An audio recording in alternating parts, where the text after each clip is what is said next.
Welcome back. I just wanted to bring you along with me on my walk today to one of my favorite places.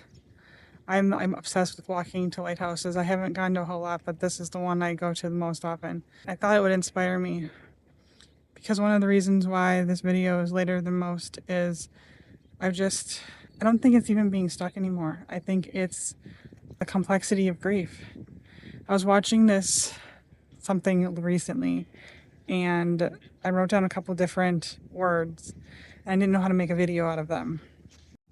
So as I was walking here, I figured maybe on my walk I'll be inspired on something inspirational or how to put these words together or whatever that I'm called to share today. And I really think it's been going back and forth in my head with the complexity of grief. As many of you know, maybe not, that my mom was diagnosed with Parkinson's many years ago. I don't even know how many at this point. And it's progressively gotten worse. And the estrangement and the generational issues just make it so much worse. So I just wanted to pop on and just share because other people might be going through with it and not the same thing and not understand the complexity of grief behind it. So we're going to see if I can turn a couple little phrases from something I took away from a video or just in life and apply it to complex grief of watching a parent, of wanting to be there to help and knowing that it's not safe. I've been running into in life where two things can be true at the same time.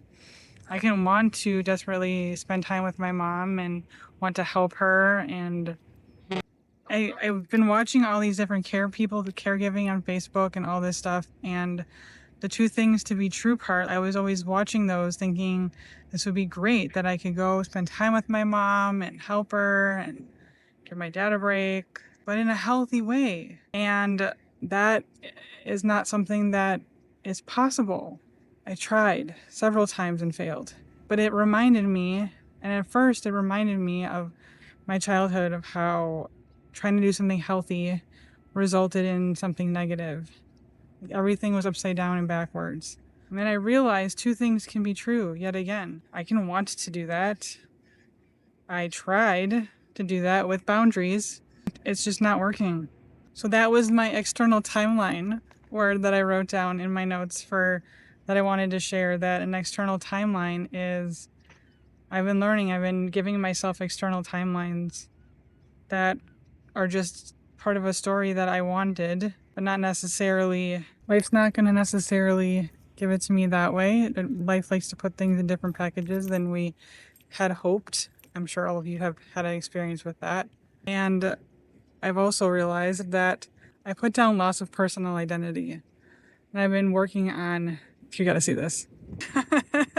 That's the Manitowoc Car Ferry. Made me lose track of what I was trying to talk about, but that's what I learned about with this whole thing with my parents. I wanted what they had on Facebook. I know it wasn't all glorious and hunky-dory and moonbeams for them either, but I can't even get a piece of that.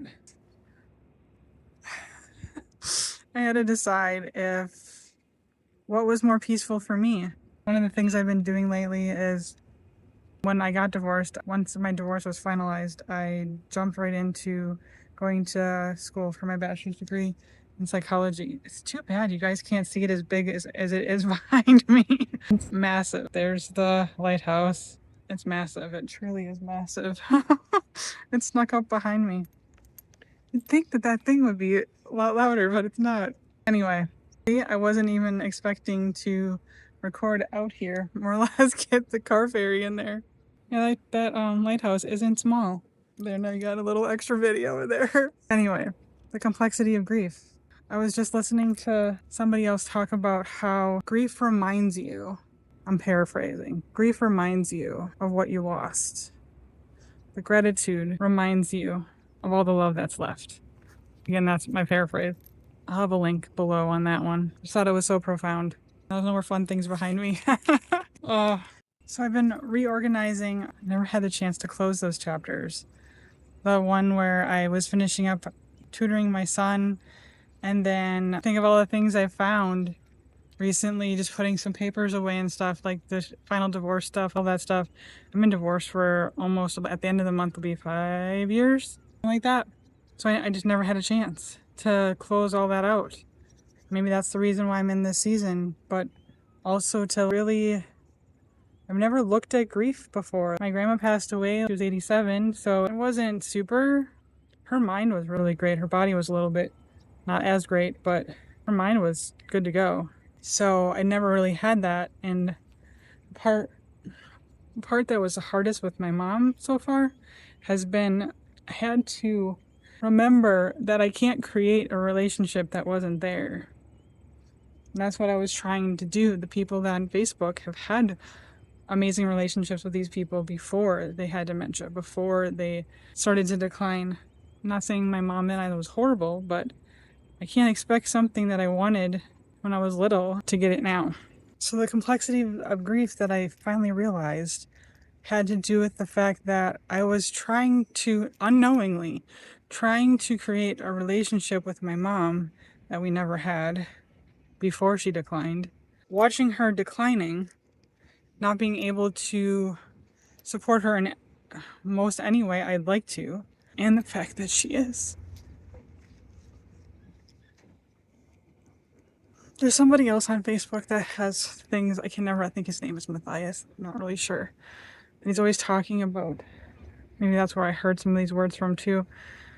I'm grieving a relationship that I never had, but I'm also, I knew that was probably never going to happen, but I'm also grieving a relationship that never will be, among other weird toxic things on top of it.